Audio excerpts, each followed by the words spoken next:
नमस्कार दोस्तों, आप सभी का हमारे भक्ति एंड फन वीडियो चैनल में स्वागत है।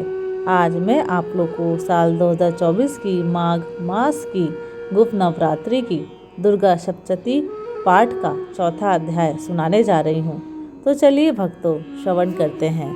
महर्षि मेधा बोले, देवी ने जब पराक्रमी दुरात्मा महिषासुर को मार गिराया और असुरों की सेना को मार गिराया, तब इंद्रादि समस्त देवता अपने सिर तथा शरीर को झुकाकर भगवती की स्तुति करने लगे।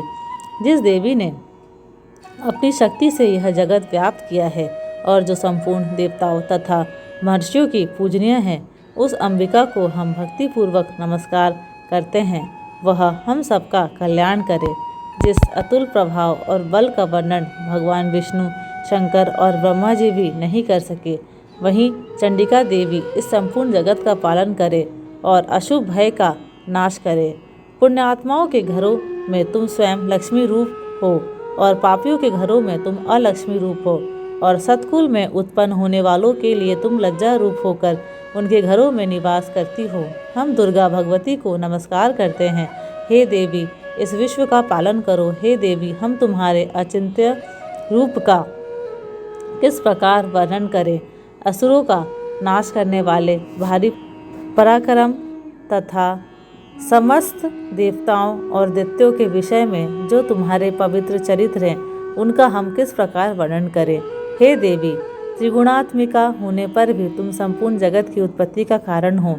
हे देवी, भगवान विष्णु, शंकर आदि किसी भी देवता ने तुम्हारा पार नहीं पाया। तुम सबकी आश्रय हो। यह संपूर्ण जगत तुम्हारा ही अंश रूप है, क्योंकि तुम सबकी आदिभूत प्रकृति हो।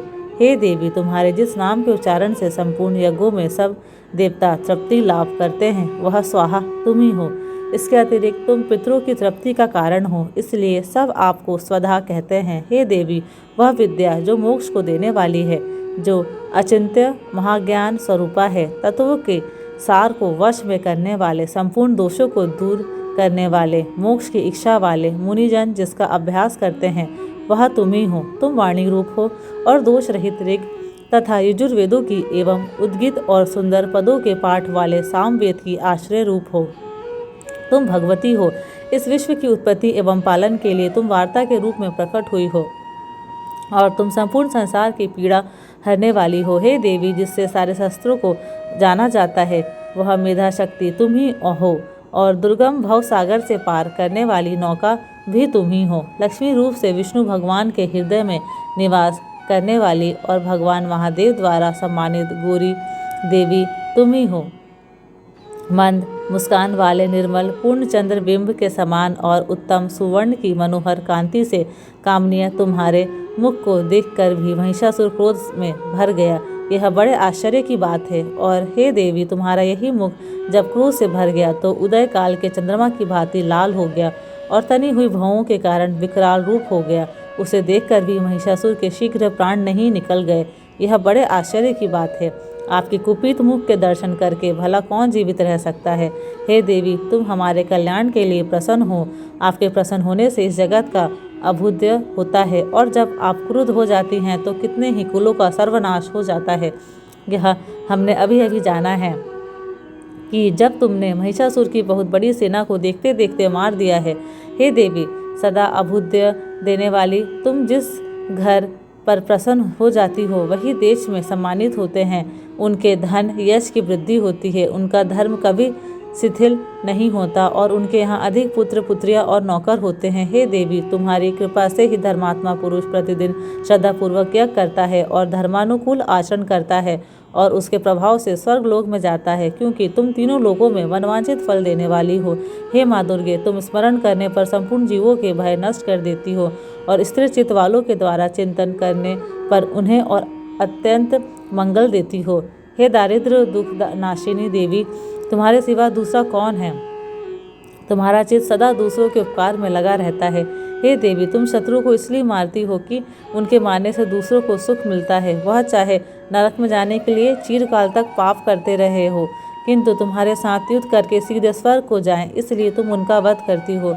हे देवी, क्या तुम दृष्टिपात मात्र से समस्त असुरों को भस्म नहीं कर सकती, अवश्य कर सकती हो, किंतु तुम्हारा शत्रुओं को शस्त्रों के द्वारा मारना इसलिए है कि शस्त्रों के द्वारा मरकर वे स्वर्ग को जामे। इस तरह से हे देवी, उन शत्रुओं के प्रति भी तुम्हारा विचार उत्तम है। हे देवी, तुम्हारे उग्र खड़ग की चमक से और त्रिशूल की नौक की कांति की किरणों से असुरों की आंखें फूट नहीं गई। उसका कारण यह था कि वे किरणों से शोभायमान तुम्हारे चंद्रमा के समान आनंद प्रदान करने वाले सुंदर मुख को देख रहे थे। हे देवी, तुम्हारा शील बुरे वृत्तांत को दूर करने वाला है और सबसे अधिक तुम्हारा रूप है, जो ना तो कभी चिंतन में आ सकता है और ना जिसकी दूसरों से कभी तुलना ही हो सकती है। तुम्हारा बल व पराक्रम शत्रुओं का नाश करने वाला है। इस तरह तुमने शत्रुओं पर भी दया प्रकट की है। हे देवी, तुम्हारे बल की किसके साथ बराबरी की जा सकती है, तथा शत्रुओं को भय देने वाला इतना सुंदर रूप भी और किसका है। हृदय में कृपा और युद्ध में निष्ठुरता, यह दोनों बातें तीनों लोकों में केवल तुम्ही में देखने में आई है। हे माता, युद्ध भूमि में शत्रुओं को मारकर तुमने उन्हें स्वर्ग लोक में पहुंचाया है। इस तरह तीनों लोकों की तुमने रक्षा की है, तथा उन उन्मत्त असुरों से जो हमें भय था उसको भी तुमने दूर किया है। तुमको हमारा नमस्कार है। हे देवी, तुम शूल तथा खड़ग से हमारी रक्षा करो, तथा घंटे की ध्वनि और धनुष की टंकोर से भी हमारी रक्षा करो। हे चंडिके, आप अपने शूल को घुमाकर पूर्व, पश्चिम, उत्तर तथा दक्षिण दिशा में हमारी रक्षा करो। तीनों लोकों में जो तुम्हारे सौम्य रूप है तथा घोर रूप है, उनसे हमारी रक्षा करो, तथा इस पृथ्वी की रक्षा करो। अंबिके, आपके कर पल्लवों में जो खड़ग, शूल और गदा आदि शस्त्र शोभा पा रहे हैं, उनसे हमारी रक्षा करो। महर्षि बोले कि इस प्रकार जब सब देवताओं ने जगत माता भगवती की स्तुति की और नंदवन के पुष्पों तथा गंध अनुलेपों द्वारा उनका पूजन किया, और फिर सबने मिलकर जब सुगंधित व दिव्य धूपों द्वारा उनको सुगंधित निवेदन की, तब देवी ने प्रसन्न होकर कहा, हे देवताओं, तुम सब मुझसे मनोवांछित वर मांगो। देवता बोले, हे भगवती, तुमने हमारा सब कुछ कार्य कर दिया, अब हमारे लिए कुछ भी मांगना बाकी नहीं रहा, क्योंकि तुमने हमारे शत्रु महिषासुर को मार डाला है। हे महेश्वरी, तुम इस पर भी यदि हमें कोई वर देना चाहती हो तो बस इतना वर दो कि जब हम आपका स्मरण करें तब आप हमारी विपत्तियों को हरण करने के लिए हमें दर्शन दिया करो। हे अंबिके, जो कोई भी तुम्हारी स्तुति करे तुम उनको वित्त, समृद्धि और वैभव देने के साथ ही उनके धन और स्त्री आदि संपत्ति बढ़ावे और सदा हम पर प्रसन्न रहें। महर्षि बोले, हे राजन, देवताओं ने जब जगत के लिए तथा अपने लिए इस प्रकार प्रश्न किया तो बस तथास्तु कहकर देवी अंतर्ध्यान हो गई। हे भूप, जिस प्रकार तीनों लोगों का हित चाहने वाली यह भगवती देवताओं के शरीर से उत्पन्न हुई थी, वह सारा वृत्तांत मैंने तुमसे कह दिया है। और इसके पश्चात दुष्ट असुरों तथा शुंभ निशुंभ का वध करने और सब लोगों की रक्षा करने के लिए जिस प्रकार गौरी देवी के शरीर से उत्पन्न हुई थी, वह सारा वृत्तांत में यथावत वर्णन करता हूँ। चौथा अध्याय समाप्त हुआ। धन्यवाद। आशा करती हूँ कि आपको ये मेरे वीडियोस पसंद आते हैं। अगर आपको ये मेरे वीडियोस पसंद आते हैं तो प्लीज़ लाइक, शेयर और सब्सक्राइब ज़रूर करें। बोलो दुर्गा माँ की जय।